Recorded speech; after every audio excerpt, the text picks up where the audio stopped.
जनों की अपने बच्चों के प्रति एक बहुत बड़ी लापरवाही कहे या फिर कहे कि उनकी गलती कि अपने घर के आगे खुले बोरवेल को यूं ही मौत को न्योता देने के लिए छोड़ देते हैं और फिर छोटे मासूम खेलते खेलते इनके अंदर गिर जाते हैं।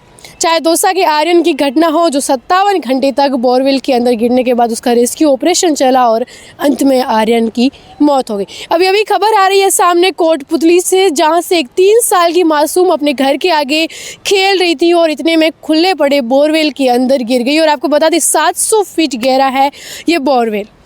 इसके अंदर से 2-3 दिन पहले ही पाइप जो है वो निकाला गया था और ये एक गड्ढा बन चुका बोरवेल 700 फीट गहराई है इसकी, खुला पड़ा था ऐसे ही हादसे को न्योता देता हुआ। 3 साल की चेतना चौधरी अपने घर के आगे खेल रही थी।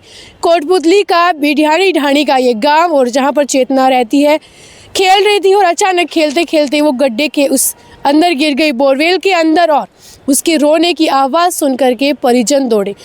करीब 1:30 बजे की ये घटना है जब चेतना है वो बोरवेल में गिरी। इसके बाद परिजनों ने पुलिस को सूचना दी, वहाँ पर पुलिस की टीम पहुंची और रेस्क्यू है वो चेतना को बाहर निकालने के लिए लगातार जारी है। चेतना तक ऑक्सीजन पहुंचाने के लिए मेडिकल की टीम पहुंच चुकी है। सीसीटीवी कैमरा और माइक लगा करके बोरवेल के अंदर भेजा जा रहा है ताकि बच्ची का मूवमेंट है वो उसको देख पाए।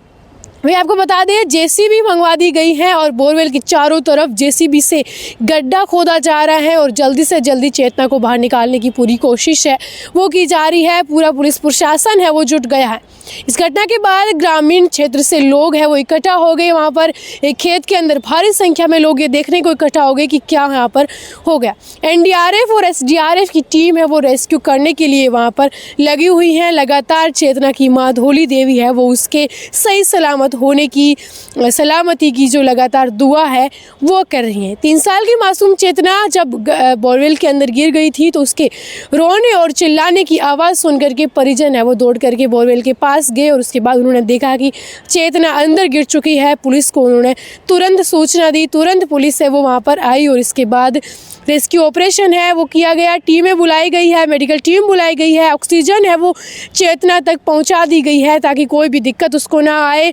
और वहीं कैमरा और माइक है वो भी अंदर पहुँचाया है ताकि जो बच्ची का मूवमेंट है वो वहाँ पर देखा जाए। और आपको बता दें कि ये जो बोरवेल है परिजनों ने जैसा बताया है कि ये इसके अंदर 2 दिन पहले ही जो पाइप है वो निकाल दिया गया था, यानी कि खुला पड़ा था ये घर के आगे बोरवेल, इस पर ध्यान नहीं दिया गया कह सकते हैं। इससे पहले एक गुड़ामालानी की घटना हमारे सामने आई हुई है जहाँ पर अनिल है वो बोरवेल में गिर गया था। कई देसी जुगाड़ है वो फेल हो गए थे। एसडीआरएफ एनडीआरएफ की टीम ने कई रेस्क्यू ऑपरेशन किए लेकिन अनिल है वो बच नहीं पाया। वैसे ही घटना दौसा के आर्यन की है जहाँ पर 57 घंटे तक उसका रेस्क्यू ऑपरेशन चला था। देसी जुगाड़ फेल हो गए।